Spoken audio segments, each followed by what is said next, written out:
La Côte d'Ivoire qui aspire à devenir un pays à revenu intermédiaire supérieur à l'horizon 2030, place la transformation structurelle de son économie au rang de ses priorités. Un riche capital humain, participant significativement à la croissance économique est un atout dont dispose l'État ivoirien dans l'atteinte de cet objectif. Pour relever cet important défi, chaque citoyen devient un acteur de développement contribuant, par son travail, à la création de richesses pour soutenir une croissance plus forte et plus inclusive. Le capital humain intervient dans les secteurs de l'industrie, de l'agriculture, du tourisme, des mines et hydrocarbures, des TIC et du numérique, des infrastructures de transport, de l'habitat, des infrastructures routières, etc. La main-d'œuvre était estimée à 8 millions de personnes en 2017 à 2018 selon les principaux résultats de l'enquête régionale intégrée sur l'emploi et le secteur informel, ERISI, 2017 à 2018, la population en âge de travailler s'élevait à 13,6 millions de personnes, soit 55,5% de la population totale. La main-d'œuvre était estimée à 8 millions de personnes. L'économie ivoirienne est portée par le secteur privé, créateur de richesses, premier employeur et principal contributeur avec 90% aux recettes de l'État. L'industrialisation est soutenue par un capital humain créateur de la valeur ajoutée. Le secteur concentrait 8% des emplois en 2016. En 2018, le secteur agricole employait 46% des actifs. L'économie nationale est également dominée par l'agriculture. En 2018, le secteur agricole employait 46% des actifs.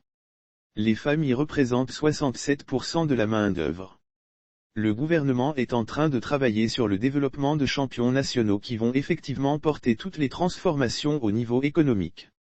Les autorités ivoiriennes qui ont pris la pleine mesure de l'énorme potentiel que constitue le capital humain, ont décidé de la valoriser, en vue de construire une économie aussi performante qu'attractive. Et cela passe par l'amélioration de la qualité de l'éducation, le renforcement de l'enseignement professionnel et technique, l'autonomisation de la femme, ainsi que le renforcement de la qualité des performances du système de santé. Pour l'efficacité du système éducatif, l'État ivoirien a fait des investissements massifs à travers la réalisation d'infrastructures de base pour tous.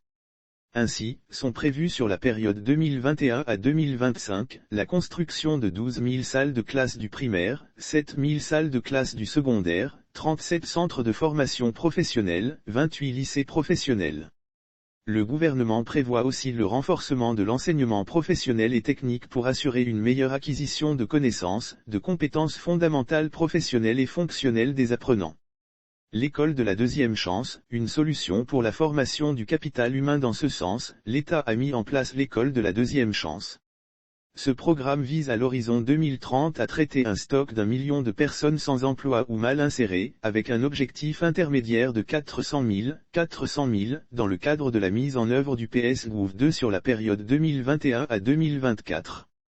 Lire aussi insertion professionnelle, la mise en œuvre de l'école de la deuxième chance bénéficiera à 400 000 jeunes.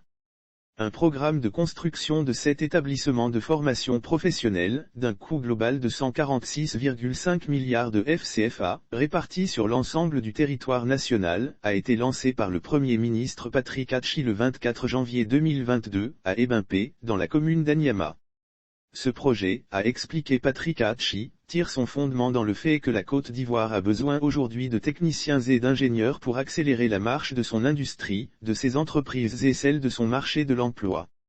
Ce sont, au total, 14 filières qui seront enseignées dans ces 7 établissements.